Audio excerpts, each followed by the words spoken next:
of Massachusetts watching us on live stream tonight. This event is being recorded and it will be posted on the library's website. Tonight's agenda is on your seat. My name is Linda Lancaster, and I'm the group lead for the local chapter of the Citizens Climate Lobby. I'm also a member of the Plymouth Area League of Women Voters Sustainability Committee.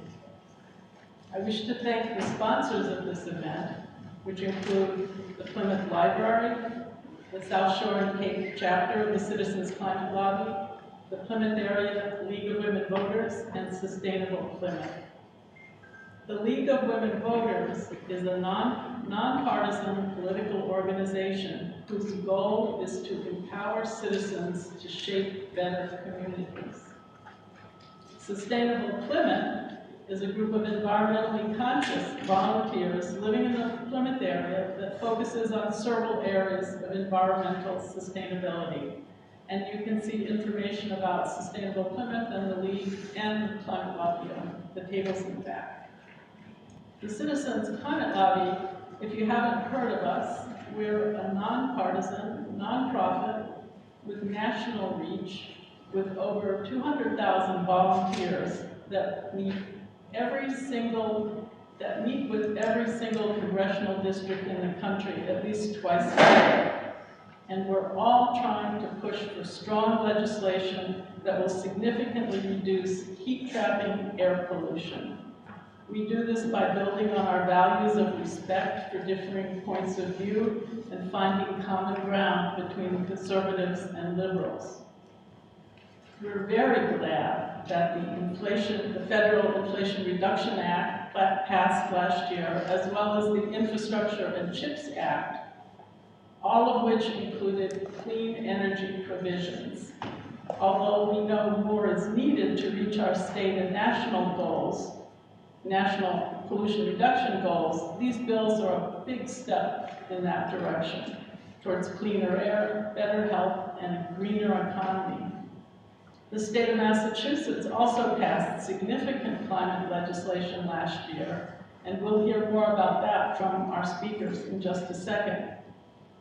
These bills offer many incentives, and yet any bill is only as good as its adoption, which means people like us actually taking advantage of the rebates and tax credits in those bills. So we're here tonight to help homeowners understand the ways the government will help you pay for home energy improvements and how to access those incentives. Obviously, these hundreds of pages of bills contains more information than we can possibly cover tonight. And we have two more sessions planned. One on June 26th at 7 p.m. on efficient heating and cooling using heat pumps. So that whole session will be on heat pumps. And the second one is in July 25th at 7 p.m. And that will cover solar panels and battery storage. So those are two in-depth sessions. And also, just to get some information from you, how many of you have heard of Mass Save or the Inflation Reduction Act? Okay, great, that's a lot of you. Who's had a free home energy audit? Great, awesome. And are any of you considering installing a heat pump or solar panels? Oh, that's terrific. That's really helpful. So, our first speaker is Patrick Farrow, a planner for the town of Plymouth and the town's energy officer. Patrick will talk about Plymouth's Community Choice Electricity Program. After Patrick, you'll hear from Larry Pression, Executive Director of the Green Energy Consumers Alliance, which is a 41-year-old nonprofit based in Boston and Providence that serves Massachusetts and Rhode Island. Their mission is to harness the power of consumers and communities to speed the transition to zero emissions. It fulfills this mission by offering consumers several programs they can tap into and by lobbying for clean energy policies at the state level. So you'll see also on your chair there's a handout that Larry has provided about incentives that are available to you. Larry has been executive director for 23 years, and he lives in Quincy, where he was a city councilor for 8 years. He holds a master's degree in economic policy. After Larry, Judy Savage, a Plymouth resident, will tell us about her experience with Mass Save in weatherizing her older home and working with a contractor to convert her heating from propane to a heat pump. So one last note, and then I will turn the floor over to Patrick. Please save your questions for the end. There's a 3x5 card on your chair, so you can make notes, so you can remember what your question was.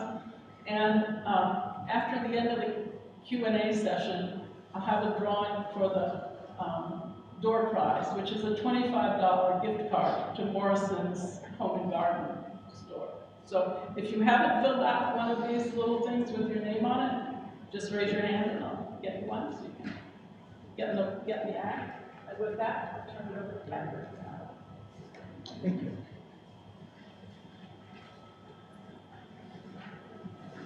Good evening, everybody.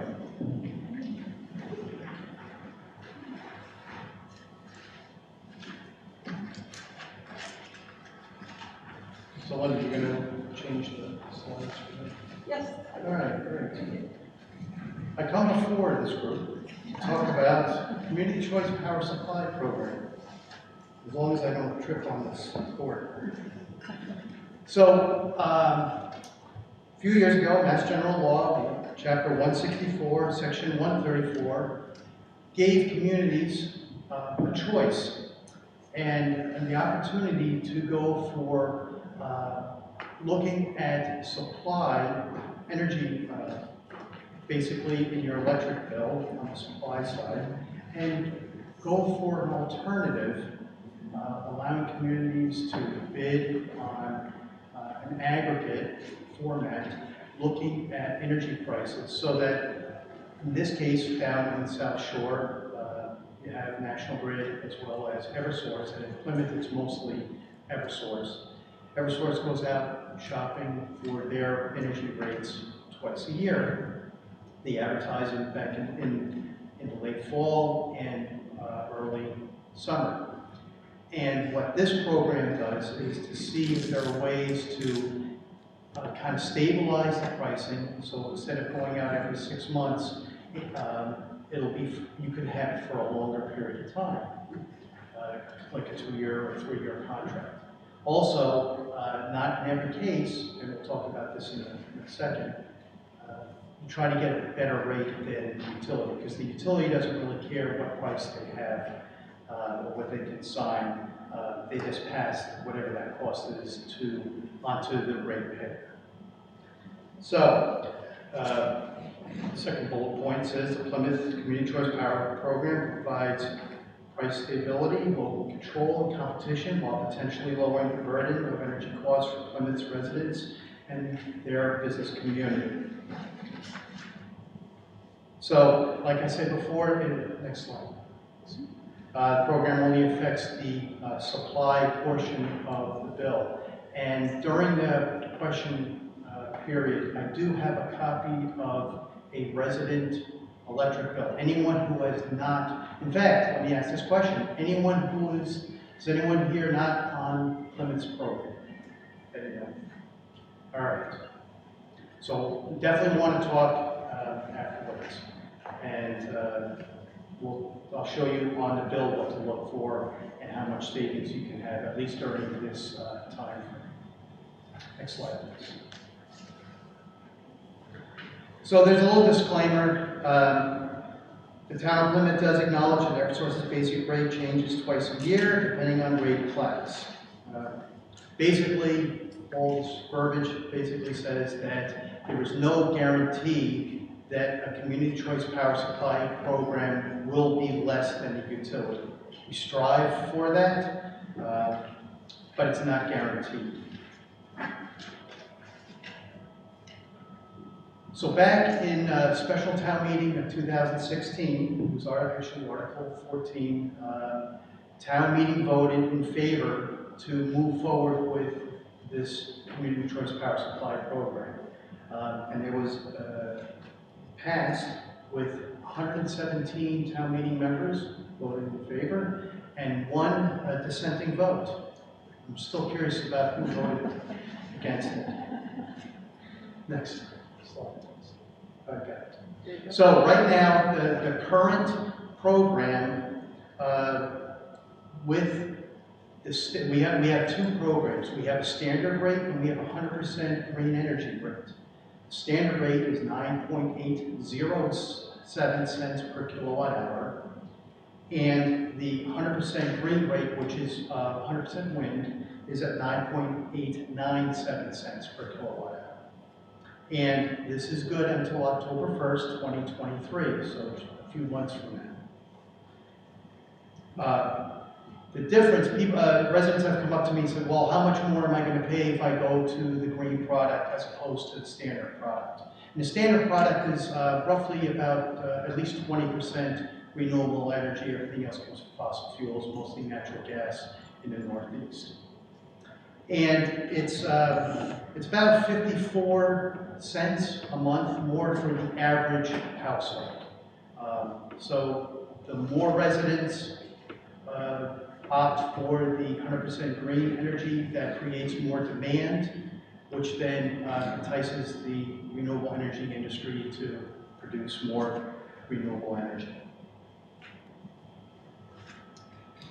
Next page, please. So as of April 2023, there are 23,000, almost 24,000 residents on the program. And you can see on the board, small commercial over 2,000 and 5 medium-large commercial entities. This program is mostly geared towards small mom and pops as well as the residents.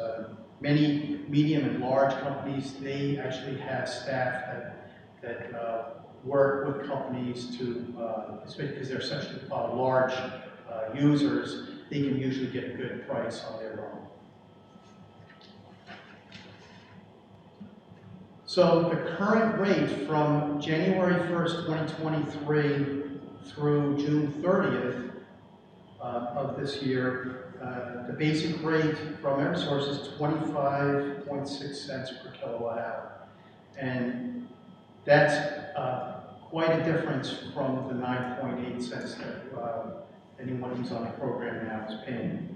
So there was a 43.5% increase from last year's rate, which was, I think, 17.5 cents. That was the Eversource basic rate. So just to give you a little perspective, next slide, sorry, please.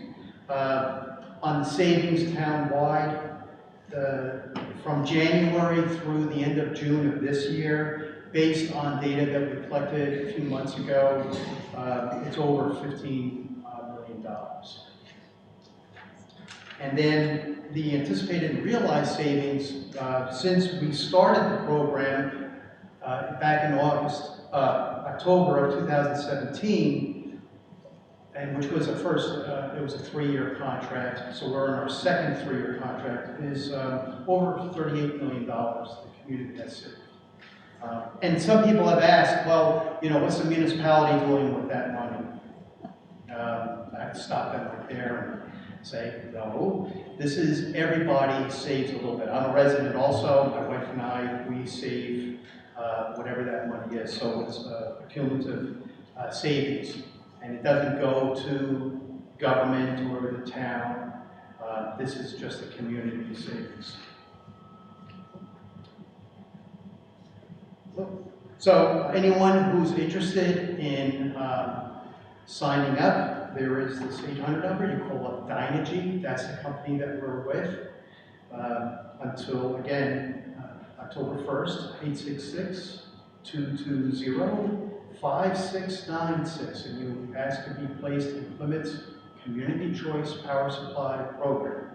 And I say this to the people who can't see the screen. So, what is next? I'm going to tell you what's next. About 3 weeks ago, we met with our consultant to look at what's called indicative pricing. for our next contract. Now, I would imagine that most of you realize that we haven't had a really severe winter. Natural gas pricing is really low. I think it was around about $2 last week or so. Electric prices still kind of follow slowly behind natural gas prices. 3 weeks ago, we met with our consultant, Colonial Power, and we got some pricing that was not very attractive. So I said, well, let's hold off, and next week, the 22nd of May, we're having another meeting, and we're going to kind of take a look and see how the rates are at that particular time. What is going to happen, or what happens is, come September 30th, or October 1st, if the town does not sign into a contract, this is the worst case scenario, we will have to sign something. If we don't sign a contract with a third party, we are now ousted of the program. And let's say our consultant comes back a month or two later and says, oh, we got some really good pricing.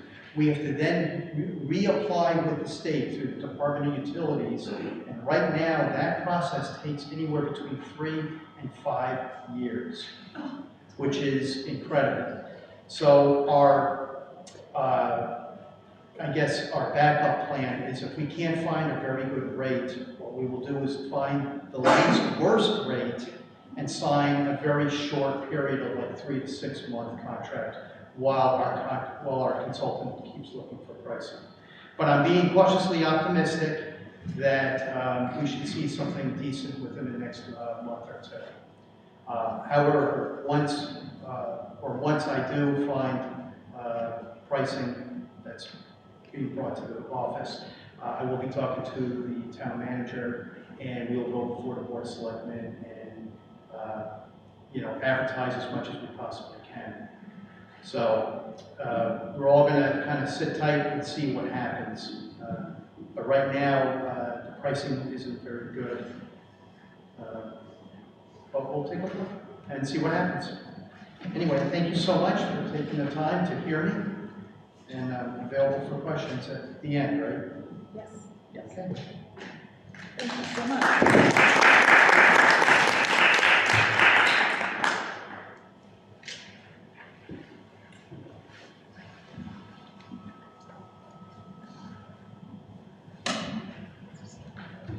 I'm looking for yours. Oh, here it is. There you go.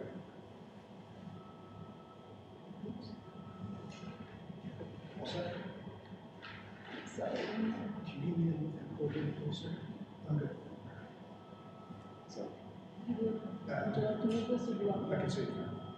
I can see it. All right. Good evening, thank you very much. My name is Larry Cretion, and I'm the Executive Director of a private nonprofit organization, Green Energy Consumers Alliance. At Linda's request, we're here to talk about some really great federal and state incentives to consumers so that you can save money and go green at the same time. Next slide. We're a nonprofit, as I said. We're based in Boston, founded in Boston 41 years ago. For 20 years, we've been also working in Rhode Island. We serve both states of Massachusetts and Rhode Island. We do so in kind of an unusual way for a nonprofit. We run a lot of programs that consumers can tap into, kind of like running a business, but they're all product programs that are intended to help save the planet and help consumers save money. We were founded 41 years ago as a heating oil program. We still have that. We're trying to save people money. We're not trying to help oil companies. And we have a program where we help people put solar panels on their roof. We help people, encourage people to go to Mass Save, which we'll talk about. We have an innovative program called Drive Green for electric cars. We have a heat pump program. Our biggest program actually is of the type of aggregation that was just talked about. We work with a lot of communities that are doing what we call green municipal aggregation. And it was great to hear that the price you've had has been less than a dime compared to a quarter, for Eversource. And so aggregation is something we're trying to encourage statewide. And we do also, as Linda said, we really hold our state officials accountable. A lot of, in order to save the planet, in order to have the country become energy independent, we obviously need Washington to do its job, but in the United States, the 50 states have such a big role to play. We want Massachusetts to be a leader on clean energy. Next slide. So tonight's agenda, we'll be talking about the Federal Inflation Reduction Act, which inside there has so much to talk about, we don't have enough time, but we'll talk about some clean energy tax credits, clean heat tax credits, electric vehicles, and not so much for homeowners, but for nonprofits and towns. There's a special program called direct payment, so that they can essentially take advantage of the equivalent of a tax credit. The Inflation Reduction Act does what it says it's supposed to do. It's supposed to help reduce the inflation that's hitting us pretty hard for quite a while. It's coming down, but there's a lot of things in that bill that have nothing to do with energy. But energy was probably the biggest part of the Inflation Reduction Act, and it's the largest investment that the world has ever seen in clean energy. By far, dwarfs all the programs that we've seen in the United States and in other countries over time. It does so by committing some expenses. There's going to be a lot of loans available, but the biggest expense is tax credits. And that combination should get us to the kinds of greenhouse gas reductions that we need to have by as early as 2030. We're going to see a dramatic difference in the way the country produces and consumes energy over the next decade. And it's not the last bill of its type that we should have, but it's going to get us on our way, and hopefully within a few years we'll go back to Washington and finish the job. But there's so much to talk about, and I'm pleased to be here. But one of the interesting things was a number of experts have analyzed the bill that passed this past summer, that's President Biden signed, the Inflation Reduction Act. And by switching from fossil fuels to clean energy, by going to wind and solar for our power instead of primarily natural gas, as was explained here. We're overly dependent upon natural gas in New England. And by switching from gasoline and diesel for transportation over to electric cars, electric buses, electric trucks, and by switching home heating from imported fossil fuels to heat pumps, consumers are going to save money. Now, we're going to pay more for electricity because the whole country's going to be electrified over the next decade or two, but the savings are going to be by turning the spigot down on fossil fuels. So how many people have seen an oil well in Plymouth or Massachusetts? Probably haven't, right? And that's because we're getting it from all over the world. We're getting it from Texas. We're getting it from folks who love driving up the price of oil, and we pay dearly for it, whether we're heating our homes or driving our cars. So there's another way. And so several studies have pointed out that this graph can tell you that we're going to be saving more per year by switching in all different phases, and we're going to drive emissions down in the same way. Next slide. So what the message I want you to take home, and we get into some details, is the Inflation Reduction Act. One thing that sets it apart is not just the generous incentives that are there, but the incentives are going to last about 10 to 12 years. Usually, Congress only offers certain things like that, tax credits and whatnot, grant programs for a couple of years at a time. And then, I don't know if you've ever sort of seen or heard this, then there's a scramble where the president tries to get Congress to extend the tax credits, and that can really disrupt the industry. That's not good. Car makers and solar panel manufacturers and heat pump manufacturers, and even the local companies that might install the heat pumps and solar panels, they can't really make a big investment in their business if there's uncertainty about how long the incentives are going to last. But now the Inflation Reduction Act is going to go out to at least 2032, and some incentives are going to last longer. Now, companies all over the country are growing gangbusters. They're building factories, they're hiring people, and so the message I'm saying to you is It is time to start making a plan for your home. It's time for the town to make a plan to make investments that will pay off. But make those investments within the next 10 years. So if you want to think of it like a race, it's not a sprint. You don't have to do it all tonight. You don't have to try to figure out, how do I capture all these incentives? How much money do I have to come up with on my own? Make the investment. You don't have to go that fast. On the other hand, the planet's in trouble, and we don't want to call it a marathon, somewhere a middle distance situation, okay? So in my house, for example, we're going to make some investments this year, like we'll upgrade the electrical panel, probably do a heat pump, water heater, and then next year we might get an induction stove, and then the year after we'll probably do heat pumps for the heating. We'll be able to sequence these things in a way that makes sense, and within a few years, we'll essentially be zero emission for the entire home. So you don't have to do it all in one day is the message. So make a plan is the key, and try to get it done over the next few years. Same thing with the town of Plymouth, for example. What I encourage is that the town and community people look all over the city, try to find the sites that might be good for renewable energy development, solar panels, battery storage. Try to think through about procuring electric vehicles, electric buses, and have a plan for doing that. And a lot of the money in the Inflation Reduction Act comes to you pretty much automatically if you are eligible for it categorically, but there will be a lot of grants to get that you have to compete for and apply for.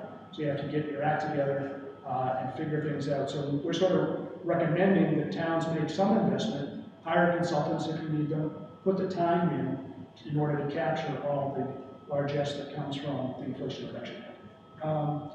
Next slide. So the biggest incentives are in the form of clean energy tax credits. Next slide. This is a 30% tax credit for the next 10 years or so. Then it only drops down to 26% in 2033, 24% in 2034. Even in those years, it's pretty generous. It's a percentage of the investment that you would make on clean energy. The biggest one that you be aware of is solar photovoltaics or solar electricity. That's becoming more popular throughout the world, throughout the country, throughout Plymouth. But now you've got 10 years to think about it. A 30% tax credit on home battery storage, whether that is clean energy. It does not have to have solar. You could fill the battery with the power you get from the Plymouth electricity supply. And so this is the first time you can get that storage tax credit with or without having solar. Geothermal or ground source heat pumps are more expensive than air source heat pumps, but you get a 30% tax rate. That's a big, big savings. And again, all those things are for 10 years or more, which is far better than having it expire in 2 years. Now there's also a bunch of clean heating incentives, a little bit more complicated, but still very generous. Next slide. First, Mass Safe, we talked about that. That's a program that National Grid and Eversource are required to offer to consumers by the state of Massachusetts. They have recently increased their incentives for installing heat pumps. $10,000 per home if you essentially replace your heating system. It's also eligible for multifamily buildings up to 4 units. If there are 5 units or more, you have to go through a building manager for a different rebate program. It must be sized to meet 100% of your home's heating needs. However, you're not required to remove the old heating system if you're concerned you want to have a backup to that. But the heat pump should be, in order to get the full $10,000, it should be able to heat your entire home. If you want to do part of your home, and not entirely the whole thing, because sometimes a heat pump can serve 800 to 1,000 square feet of your home, maybe not the entire thing. It's based upon a per ton basis, which is $1,250. And that will serve somewhere between 500 and 1,000 square feet. And you may have to adapt an integrated control so that it will work with your other heating system. So, then there are tax credits. This is important. On the heat pumps, if you install a heat pump, if it's an air source heat pump or a heat pump water heater, you can water heating is a major cost for you all, not quite the same as your heating system, but it's up to $2,000 for those tax credits, so it's 30%. So if you were to pay $10,000 for the heat pump, you would get, well, that would be, you'd get up to $2,000. Now, if you need to upgrade your electrical panel, like I would for the heat pump water heater, you get an additional $600 tax credit for upgrading your electrical panel. So I have to double the amperage in my home. And what's interesting is you can get these every year. So you don't have to do them all at once, and you only get a $2,000 tax credit. As I said, if I were to sequence it, I could get a $2,000 tax credit for doing the heat pump water heater 1 year, then another year I could get another $2,000 tax credit for doing the heat pump. In addition, there are $600 tax credits for things like new windows, skylights, central air conditioning, all high efficiency equipment, of course. And then there's $2,000 tax credits for upgrading your heating systems. Next slide, what we strongly recommend is you go to this website called Rewiring America, and they have an amazing calculator that I'll talk about in a few minutes, where you can see all these things listed out as to what you might be eligible for. Now, there are rebates that are coming out as well. They're going to take a little bit longer.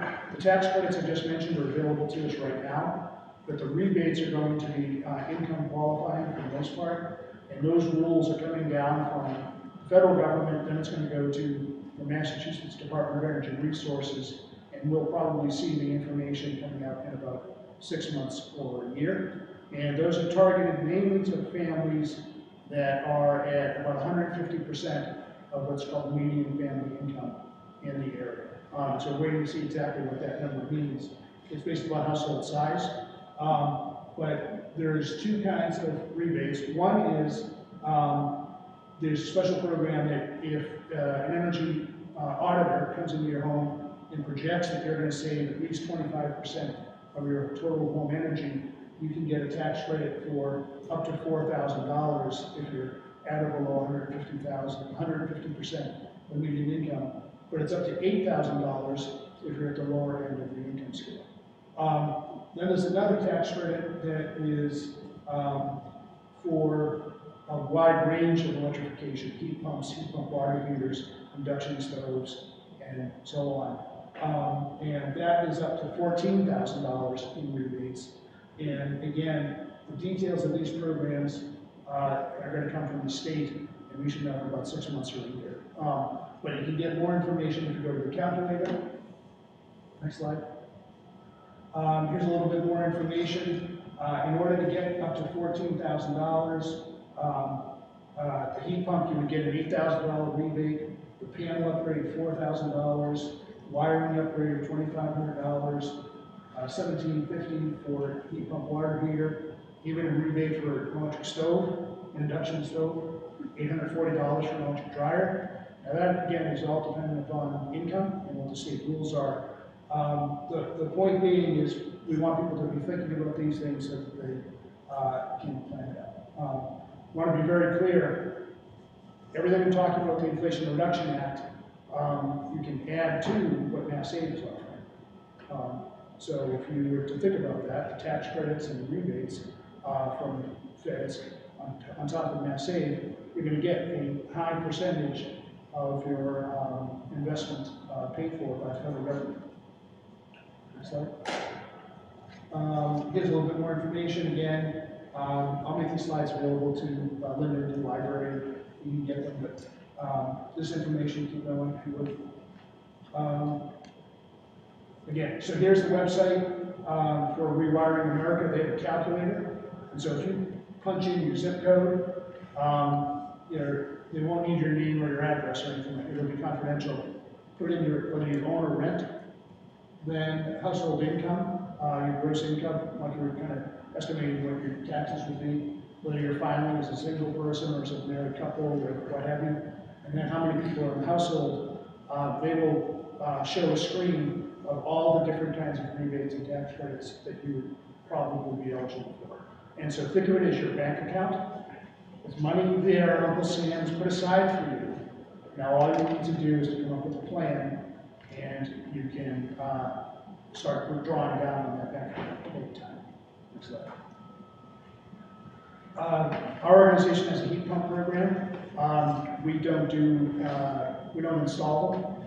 We actually partner with a group that would provide you with advice. It's a group called Abode Energy Management. Basically, you go to our website, we'll connect you to that, where you'll see a list of trusted heat pump installers.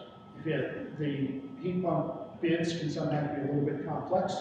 Then if you want to, you can get advice from Abode Energy Management. They don't care which company you buy from. They're going to compare the results and they'll just interpret them for you, help you understand what the bids are that you get. You can pay to get a quote comparison or even a little bit more discussion. They won't come up to your house, but they'll do a virtual consultation for you.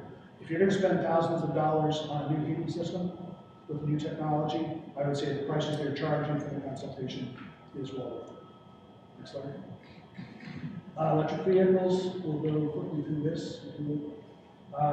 Very complicated, I'm afraid to say, but our website explains this, breaks it down. Go. Next slide. Again, this is valid through 2032. In order to get a tax credit, your income has to be below $300,000 for joint filers, $150,000 for single filers. We like that. If you have more money than that, you don't need a tax credit from the government. Next slide. Includes fuel cell vehicles, don't bother with those, go electric, battery electric. These are for new vehicles, is what I'm talking about.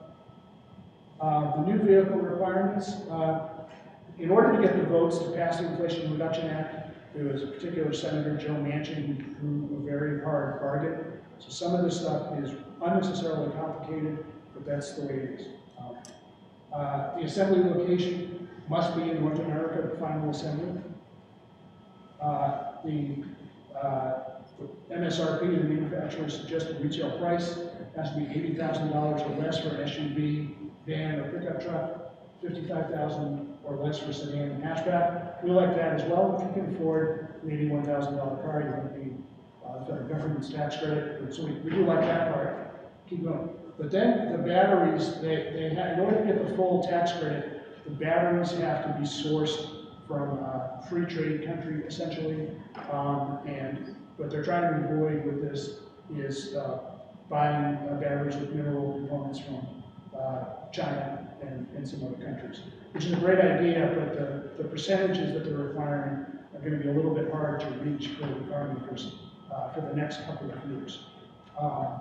So it's $3,750 if the vehicle meets only one of the battery requirements, $7,500 if it meets both. Okay. So what vehicles qualify? So all the car makers had to submit documentation to the Treasury Department to say whether or not their battery is qualified, and the list is available at that particular website. It's going to change because the car companies keep providing more information. But right now, the list is smaller than we would like. We know tens of billions of dollars have been spent since the bill passed. Car companies are building facilities in the United States, and they're doing what it takes to apply so that their cars will be qualifying for tax credits. So within a couple of years, if you don't need to buy an EV right now and you need the tax credit, wait a couple of years and there'll be cars you can afford of all kinds because of the pressure that this bill has been on. Next slide. So again, you can go into that website and you get what you need. Next slide. So here's a list of the cars that are available. It's a screenshot of that. Next slide. As I said, the list will change over time. Next, we think that there will be a lot more free trade agreements that will be directed at this. Battery requirements are going to go up every year, which could make it harder, except all the investment seems to be going in the right place.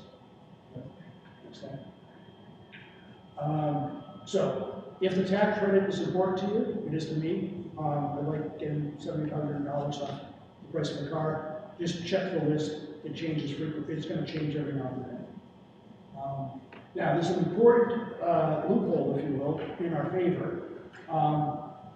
If the vehicle is owned by a company, not if you don't buy it, if you lease the vehicle, it's owned by the leasing company, they will get the tax credit. And they will reduce what they should do, what the market should do is they'll be able to pass on the tax credit to you in a lower lease bill. Believe it or not, that has worked quite well for a lot of electric vehicle buyers, even before the Inflation Reduction Act. So the common thing is to lease a car for 3 years at a fairly low lease rate, and then you'll be able to have an electric vehicle that way. So you'll start seeing more advertisements for that rebate. Then, now for the first time, the feds are offering a used vehicle rebate, tax credit. The battery requirements do not apply. If I were to trade in my Chevy Bolt that I drove here on, it would qualify. The battery on that car does qualify for the tax credit. Even if it didn't, you don't have to worry about the battery requirements affecting the used vehicle. It's $4,000 on the tax credit for that. One rule is you have to buy it from a dealership. You couldn't buy my car. I'd have to trade it in, and you could buy it from the company, the dealership. The car has to be over 2 years old, and it has to cost less than $25,000. It only applies to first sale. The income requirements are half the incomes of the new car. So a lot of people who have had electric cars for a few years, we might trade ours in. So now we're going to start seeing EVs become more affordable. I don't know if you know this, but 3 out of 4 cars sold in Massachusetts every year are used, not new. So there is a movement of used cars. Now we're going to start seeing more used EVs happen. Part of the Inflation Reduction Act says that tax credit I talked about, starting in 2024, you'll get it when you buy the car. The dealership will take the money right off the cost of the car, rather than you having to wait to file your 1040 the following year. The state of Massachusetts is going to do the same thing within a few months. Details are coming out on that. The 2022 climate bill that was passed in Massachusetts just shortly before the Inflation Reduction Act passed has some really good incentives for EVs as well. $3,500 for a battery electric car, $1,500 for plug-in hybrids if they get 25 miles of charge. The final sales price under $55,000 for an all-electric car. And if you're going to lease it, it has to be a 36-month lease. You can go to the More EV website to apply after you buy or lease the car. And next, over that. We think within a couple of months you'll be able to get that rebate when you buy the car, rather than having to wait weeks to get the check. There'll be a rebate for used EVs. We're moving a little faster than the federal government on this kind of stuff. You can get a larger tax credit if your income is below a certain point. We're still waiting to see what that number is. So we're waiting to see, but you might get even more if you trade in a gas-powered car at the time. Next slide.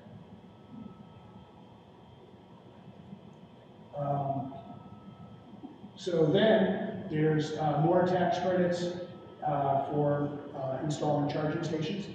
And so you'll start seeing more charging stations pop up in the Plymouth area and around.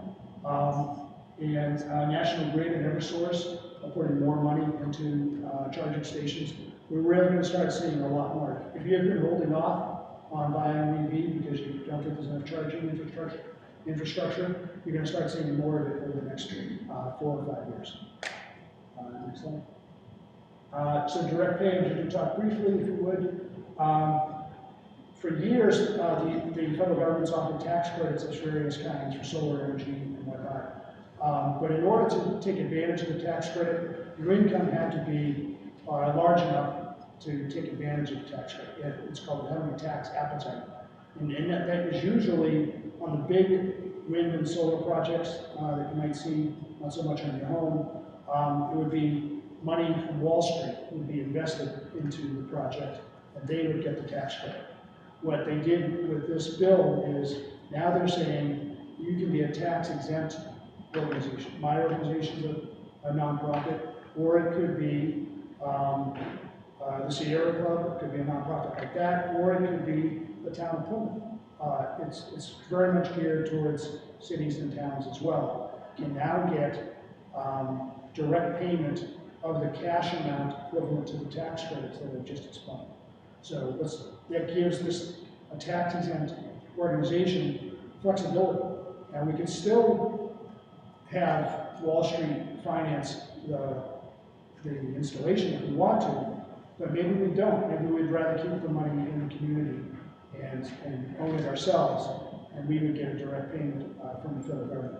I think it's going to expand opportunities and make sure more of the benefits stay in the community. So we're very much in favor of that. I guess we're getting close to the end. A big part of the bill is the Greenhouse Gas Reduction Fund, which is also known as the Green Bank. They put $27 billion in there. Primarily, about $20 billion is going to go into low-interest loans for all kinds of clean energy activity. It might be for solar panels, it might be for heat pumps, it might be for wind turbines, it might be for school buses, electric school buses, might be for electric transit buses. Whatever you can think of in terms of clean energy could be eligible. But there's $7 billion that we're very excited about that's going to be in the form of grants for solar. Primarily, it's targeted towards solar for low and moderate income people on their roofs and through community solar projects. That information is going to be coming out over the next few months. So that's another example of where those of you who are active in the town might want to think about, developing a program that can take advantage of these opportunities that are coming down. So between the tax credits, the rebates, the green bank, pretty much we're in a position now where the amount of investment we can put into clean energy is going to be kind of mind-blowing. And it's going to come very rapidly. You're going to see this happen over time.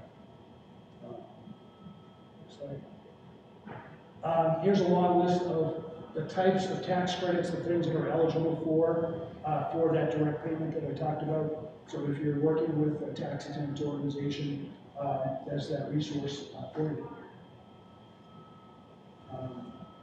You can build a nuclear power plant and do it if you want to. You already have that. Next slide. So I'm going to repeat the slide. Make a plan, and over the next 10 years, try to get it done, go to zero emission, because that's what the planet needs. You have to zero it out. If we wait till 2050 to do all this, it's probably going to be later than we want. Everything we do, the faster we speed the transition, that helps reduce global warming. If we can keep it, every 10th of a degree is beneficial to somebody throughout the world. So we encourage that. I think that's it. I think that's my last slide. If you have questions, you can email me. Anna Vandersteck is our expert on electric vehicles. I think she's the state's #1 expert on EVs. And Lily Hayes is our expert on heat pumps. She's coming here on June 26th. Right, she's our speaker next month. Yep. Great, awesome. That's what I have to say. Thank you. Thank you.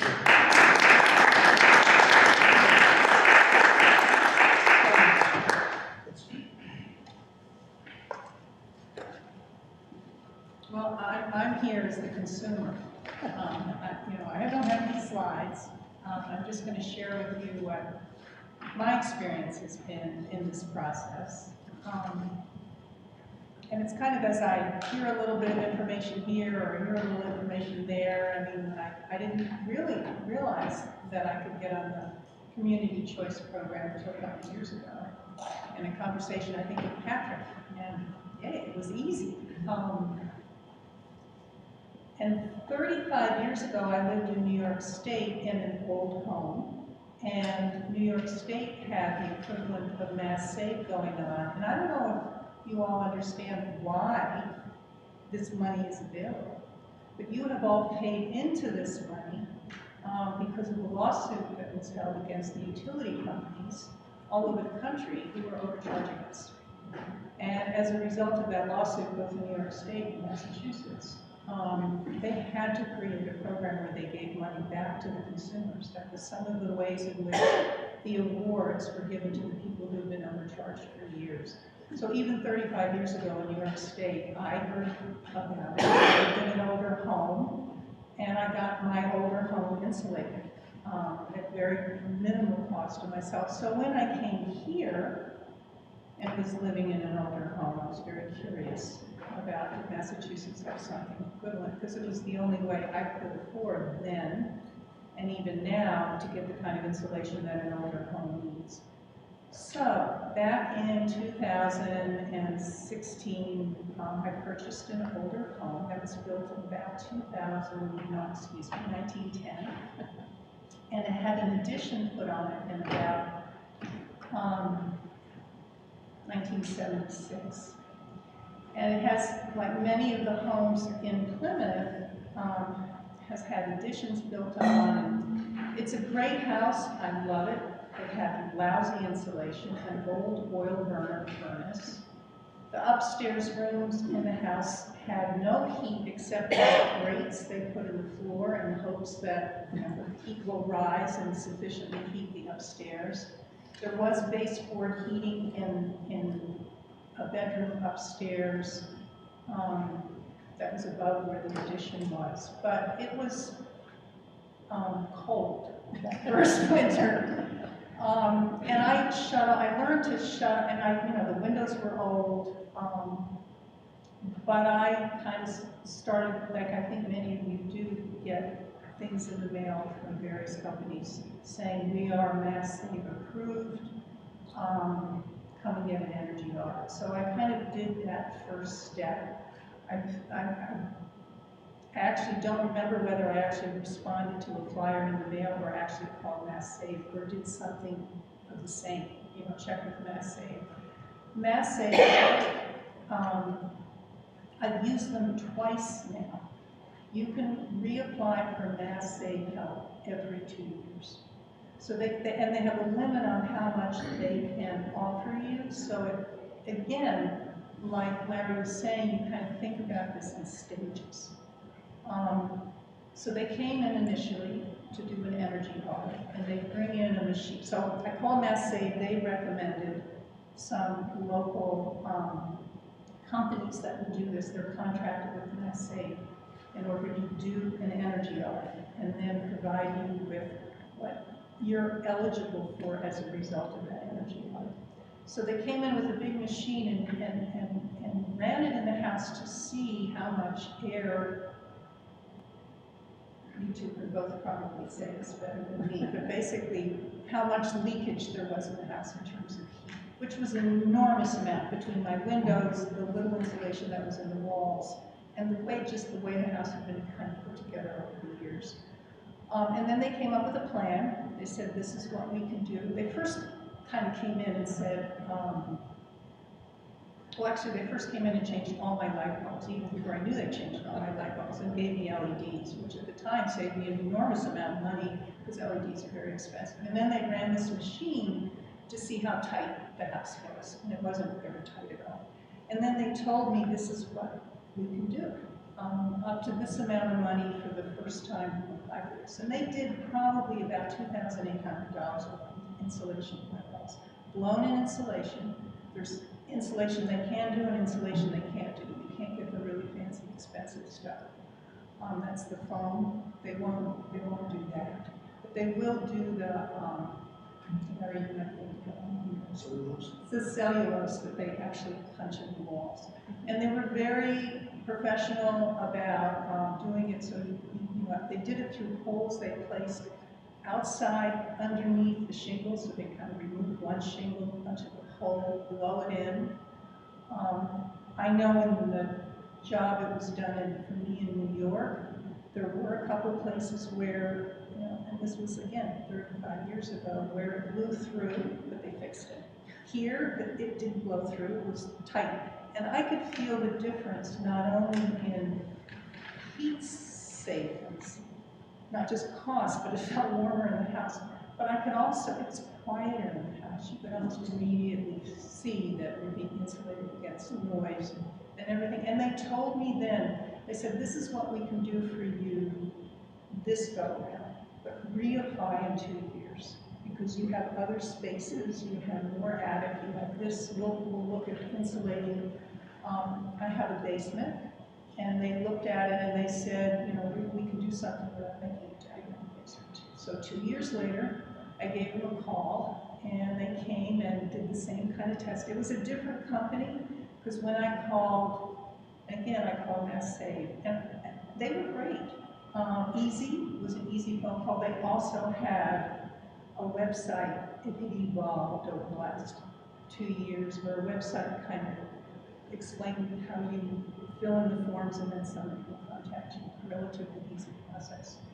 And they came in and said, okay, we can now do this. And so then they insulated my attic, especially on the new addition. And they got into a crawl space underneath where the new addition was that I didn't even think anybody could get underneath. They literally crawled through a window that was this big. And then put the cellulose all in there, which made a huge difference in that part of the house. Now my house isn't as tight as a brand new house would be because the windows are old, and the incentives right now for the windows, it's gonna cost a lot of money to replace windows. So I just got heavy drapes. It's not bad, you know, you weigh what the windows would cost, what the incentives might be, and what you can live with. So the interest, and then this last, in September, because I had the energy audit, because they had put in all the insulation, I was then eligible for the incentives to install a heat pump. And I kind of wish I had contacted Larry's organization to kind of compare, because I was more on my own and just talking to other people I knew who had done it, but I knew the incentives were generous. And they came down, a very nice representative of the company, which was different than the other two that I had used, really went through my whole house, kind of gave me several different options. And I didn't really want to heat. I needed whole house heat because I had no heat upstairs in the bedrooms. It was a great solution, but I also wanted to be able to not have to heat the upstairs rooms if nobody was using them. And so the system, I did go with a whole house system. I did get $10,000 as part of the incentive. You know, that took, you have to kind of lay the money out first in two $5,000 installments, but you get it back, and it was like a 3-month waiting period, so you kind of have to cover that a little bit. And then what the state offers is for the balance that after you deduct the $10,000, they will finance the rest with an interest-free loan. It was almost a no-brainer. You know, I get heat upstairs. I did, and this was painful. When I moved into the house, the boiler broke, and I had to put 6.5 years ago a brand new propane system in. Because I had to move into that house so fast, I didn't have time to do the research against incentives on that level didn't exist. So I had to kind of give myself permission, even though I had a fairly new system in place, that I was still going to spend money for this. And they will tell you, as Larry said, and it's true, that if you're going to go for the $10,000 incentive, that they want you to, and they use this term, and I get into this conversation with a lot of people, they want you to not use or get rid of your fossil fuel system. But you need a backup because it won't heat.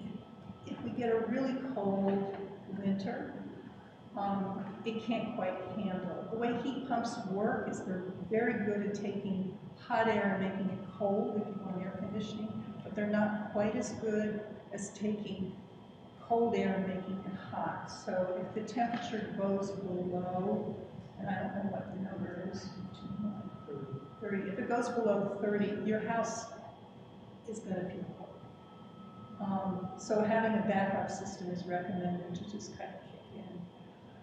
I also have a wood-burning stove, so that was kind of always been my backup. And because I have an old house, when the furnace, when the propane came on, it was so noisy. I hated it because I literally couldn't even talk on the phone. It just because of the way it came through the old return system. Things I love about the heat pump and the heat is it is so quiet and even. Because when the furnace would come on and that blower they have in the furnace, you know, just get really hot and then you wait until the temperature goes down enough where these are old homes. This is even heat. And I have 4 units, actual units in the house. I have 5 because there's 3 upstairs and 2 downstairs. So I'm able to, I manually control them. It's not remote, whatever those things are called. But I can manually control them where I can either turn them way down or turn them off if I'm not using them at all. I didn't really want it necessarily for air conditioning. I've not used air conditioning. I live in a place where there's a lot of breeze all year long. But I also think it's getting hotter.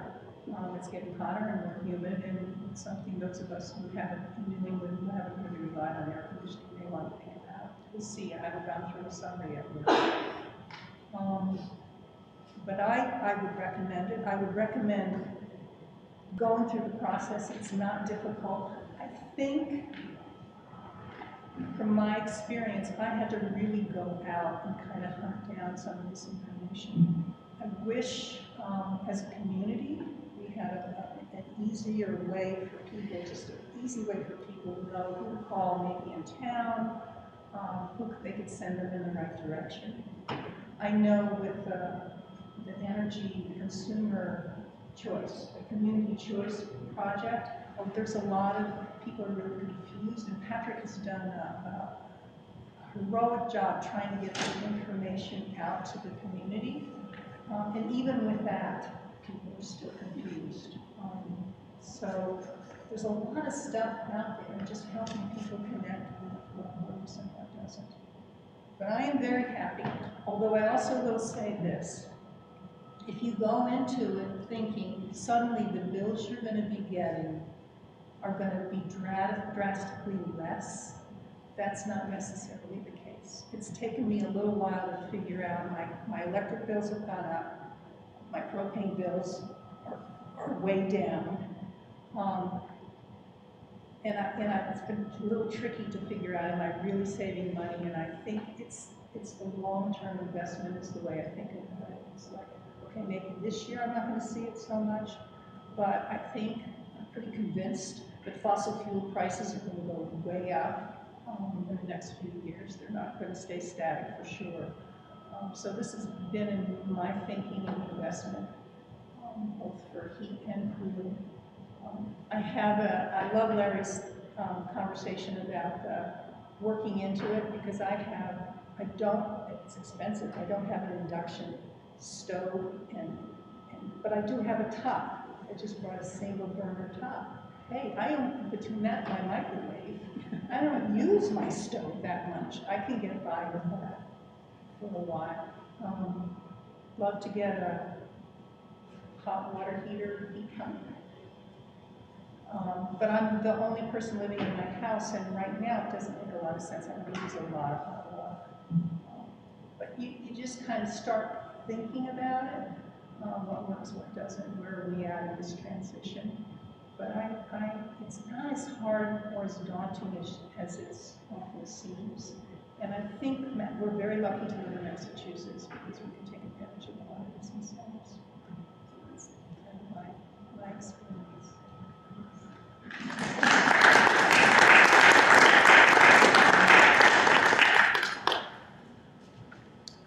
So I'm gonna take the microphone and give it to our panelists here, and we will open the floor to questions.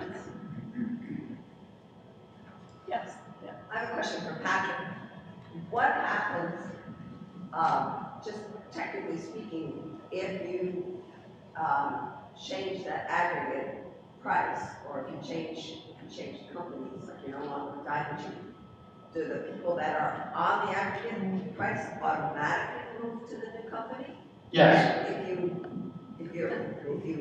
So you're not planning on dropping it completely, so that's. It's an automatic enrollment. You can opt out. This is one of the great things about this program in Plymouth.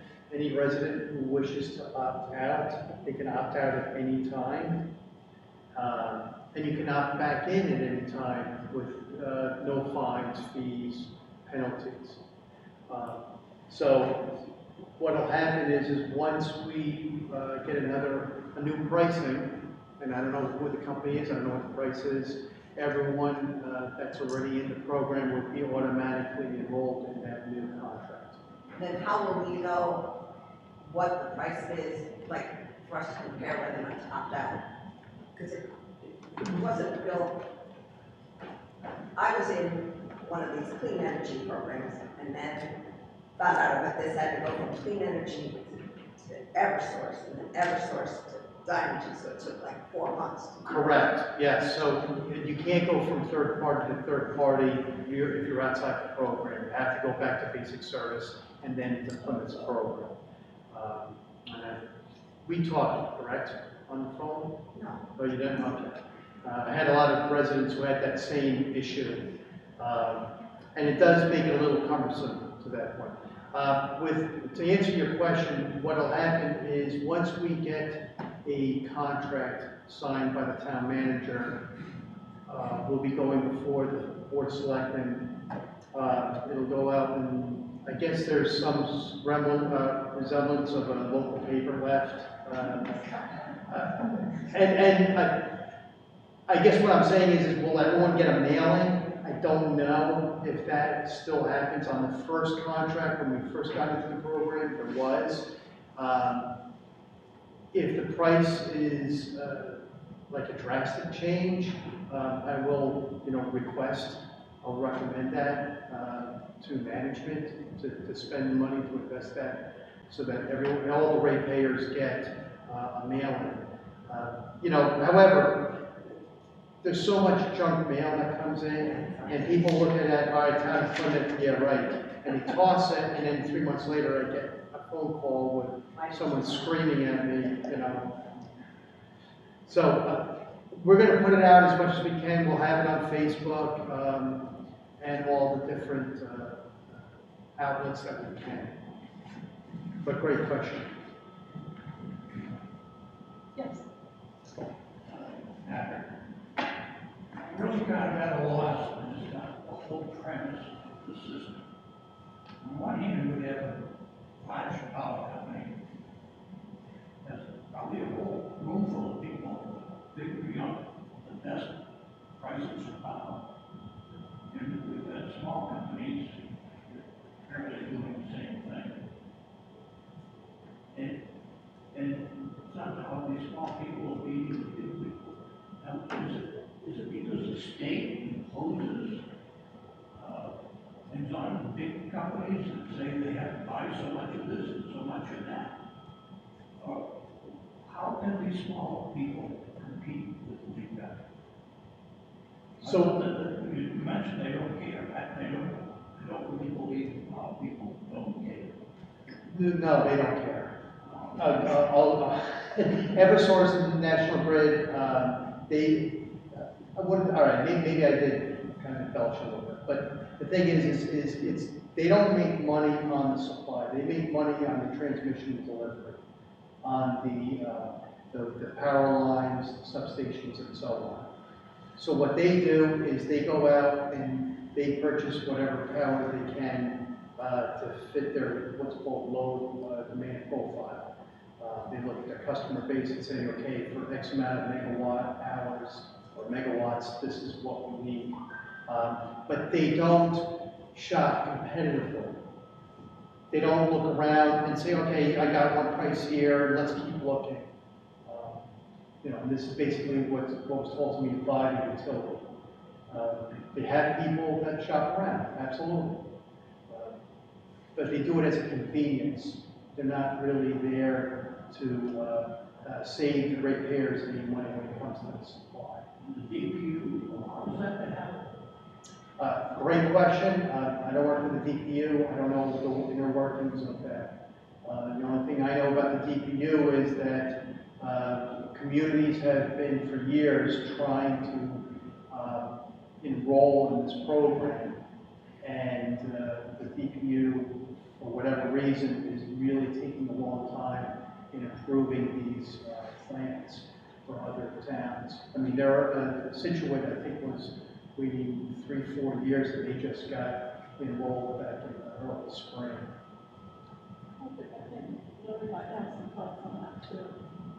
Yeah, so Patrick explained, he was working with the company the consultant to the town, and they looked at the prices last week or recently, and he said they looked a little high, and you're gonna try again. That flexibility is why aggregation is working all over the state, because the town does not have to buy at a certain moment.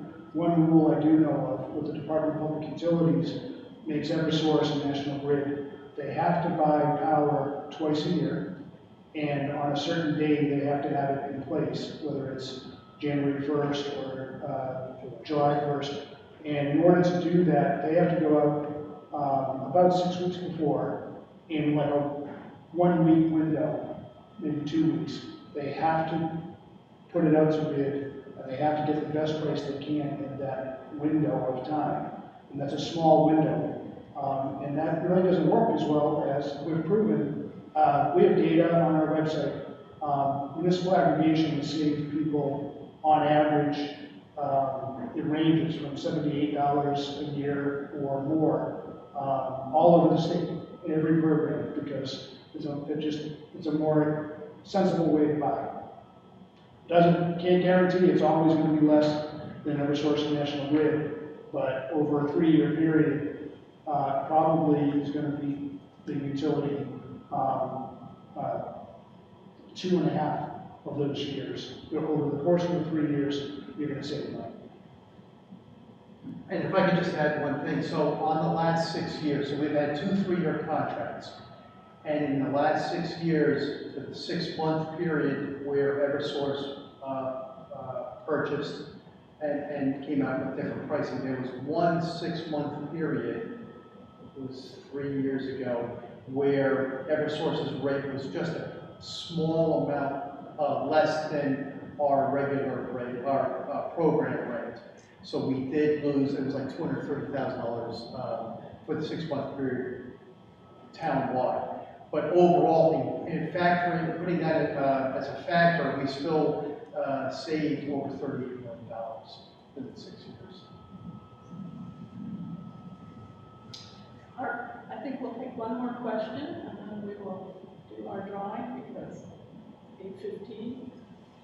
Go ahead. Yeah, Art DeSlogers, I live in Pine Hills. Thank you all for doing this, really tremendous. Larry, thanks for coming to Brooklyn. This was really great. So I just finished working in the State House for 2 years. So my question, Larry, is what more can Massachusetts State do in this clean incentive space, or where are we coming up short at a state level? What's your view? So we look at the economy and break it up into 3 parts.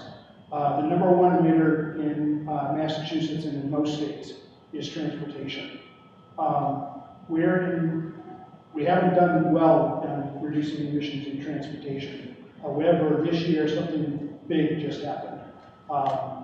Massachusetts has adopted a rule that California did called advanced clean cars. And we couldn't do it on our own, but the federal government says California being so big, if a state wants to piggyback onto California's rule, you can. So what advanced clean cars rule says, in 2026, 38% of all new cars sold in Massachusetts must be electric. In 2035, 100% of all new cars sold in Massachusetts will have to be electric. And so as the grid gets cleaner, even today, if my Chevy Bolt, when driving it around, it's an electric car, reduces emissions 80% using utility power today. It doesn't have to be entirely 100% renewable. I happen to buy 100% renewable power. The point is the grid's cleaner than people think already, thanks to programs like disaggregation and otherwise. And EVs use power more efficiently than internal combustion engines, right? All the power, a lot of the energy from the internal combustion car goes out the tailpipe, right? And so that the Advanced Clean Cars rule is going to put transportation emissions on a good path. But we also need to electrify trucks. There's an Advanced Clean Trucks rule as part of that. So trucks are going to trucks are going electric at a much faster rate than we think. Same with buses. We're going to start seeing all those things. So transportation is getting better. The next big emitting sector of the economy is buildings. Massachusetts isn't doing so well there. Last few years, we haven't really moved the emissions line so much on buildings. So we're hoping that Massachusetts is going to do a couple of policies this year. You've been active on Beacon Hill for a couple of years. We need to do it another year or two to get in some policies. One is to have cities and towns adopt a rule that says all new buildings have to be all electric, or building performance standards. Large buildings have to reduce their energy consumption, meaning their emissions over time. Building performance standards is a rule. There's another policy that we're working on called the Clean Heat Standard that's going to require the gas company and heating oil suppliers and propane suppliers to help pay for more heat pumps in insulation. So those are ways we can peck away at buildings, because we have to, by 2050, we have to have zero emissions coming from transportation, buildings, and electricity. The third item is electricity. Electricity is actually, some people think electricity would be the #1 emitter. It's actually #3 behind transportation and buildings. It used to be #1, but what we've done in Massachusetts is pretty much zeroed out coal and oil, and we've added a lot more wind and solar and hydropower over the years. We're on a path to getting the electricity grid much cleaner. So what I'm trying to say to you is let's focus on buildings at the town level and at the state level. And that's how, it's the hardest one, because people, am I right? People are a little concerned. They heard the great story, she worked hard to get the heat pumps in. Some people are a little bit hesitant. And so they like the warmth that they've had. They're familiar with gas and oil and propane. And heat pumps, without the incentives that you just talked about, are kind of expensive. But it can be done, and you don't have to do it today, but you have to do it within 10 years, in my viewpoint. So there's a mix here. We can't get to zero emissions from buildings just by looking at new buildings. Here's a fun fact. In 2050, 70% of the buildings standing in 2050 are already standing right now. So we do need to make sure that new construction is zero emission, but we also have to go back and retrofit all the buildings that are currently standing. That's difficult, but we can do it. Linda, I have one question. Okay, I'm going to go get Okay. Joe. So, Patrick, you referred to how the utility companies mostly make their money from the transmission fees. And we have very little say on what the, I mean, I read somewhere that this is something the state could potentially do, and other states have done in putting a lid on how much the utility companies are charging for their transmission. Because they're more than what we are paying, you know, if you look at your bill, Correct. it's actually more than what, and we don't have any control over that. Correct. So what can we do? Become a muni. It was looked at, 20 years ago? Frank, do you remember that? Yeah. Oh. Oops. Yeah, so the Plymouth Energy Committee was first formed to look at the possibility of whether the town could become what's called a municipal light company, own our own electric grid. We would go to, at that time, which was NSTAR, and purchase all the lines, utility poles, the substations, everything. And in Hanover, there's a 30 or so, 41 communities in Plymouth, in the state that are actual municipal light companies. I know Hanover is one. Hingham? Yeah. There you go. And that way you can actually control, sure, you're required to perform all the maintenance and infrastructure upgrades and so on, but you control your whole infrastructure. So. You don't get that sick. You don't get that sick. So you create your own system. Right. And You can't use any of that sick, do you? right, but you can create your own. So as a municipal aggregation or community choice power supply community, we can actually create our own energy efficiency program, which I've been looking at. Well, it's not as easy, and they don't. I think anyone who is who has natural gas is not eligible. They make it very difficult. So.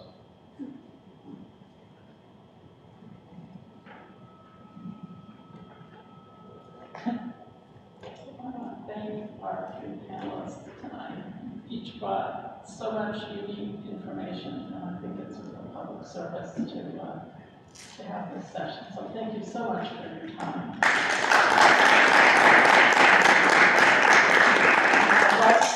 Volunteer.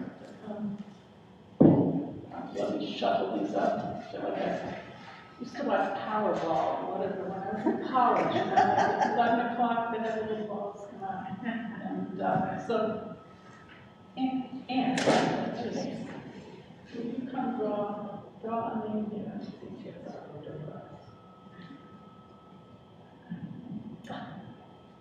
Deb Etzel.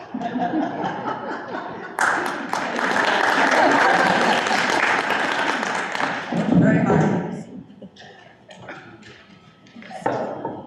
Thank you.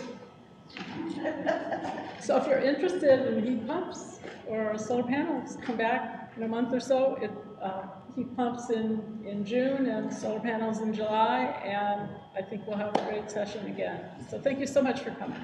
Thank you. If anyone's interested in looking at the electric bill, if you're not on the program, I'm happy to show you. Thank you. Thank you, thanks for coming. Thank you for coming. So,